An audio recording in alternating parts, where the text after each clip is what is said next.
السلام عليكم مشاهدينا الكرام. الأسود الأطلس المنتخب المغربي أجيال، منهم الجواد الزايري ومنهم بزاف د اللعابة دازو في المنتخب، يوسف مختاري ولعابة كبار. أجيال مصطفى حجي. هاد اللعابة هادو دوزو تاريخ كبير في المنتخب المغربي. وأسود الأطلس ما جاوش سماو أسود الأطلس حيت بصح أسود الأطلس بمعنى الكلمة. محسن ياجور كان في 2004 لعب في كأس العالم 2004.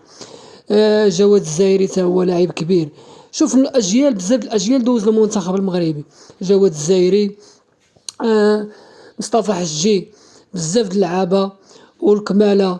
هذا لامين يامال تا هو راه مغربي، غير هو ما كتبش المغرب ولكن مازال كيبغي المغرب وديما كيذكر المغرب. والمغرب ديما ولات بالمواهب، المواهب المغربية ديما غتكون. وحكيم زياش هو لاعب كبير ومازال غيجيو لعابة كبار، وان شاء الله مازال المزيد من التقدم اللعابة.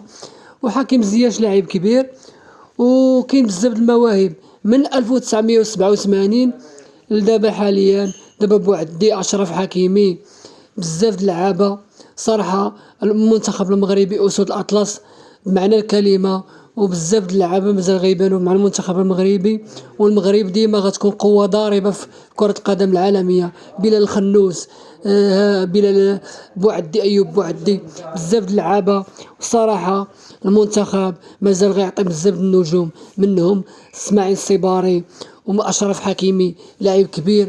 والمنتخب صراحة طور بزاف، وهذا التطور في صالح كرة القدم المغربية.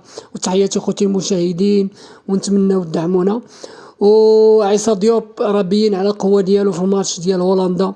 ابراهيم دياز مازال كنتسناوه حتى هو ان شاء الله، ونتمناو الخير للمغرب وديما مغرب. والمنتخب ان شاء الله غيكون ديما قوي، والمغرب غيكون ديما قوي ولا يتنافس مع العالم، يتنافس مع البرازيل، يتنافس مع جميع الفرق في العالم. الصراحة كاين بعض الناس ما كيعجبهمش هذا الشيء هذا، كيقولك المغرب علاش ولا هكا. وتحياتي اخوتي المغاربة، وديما مغرب. والمغرب ان شاء الله مزيد من التقدم ومزيد من النجوم، والكرة ان شاء الله غتقدم في المغرب.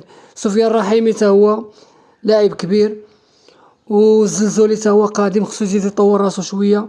والصراحة المنتخب منتخب كبير بحال حكيمي، بحال بونو. المهم كاس العالم 2026 الصراحة تمتعنا بكرة. وتحياتي خوتي المغاربة وديما مغرب.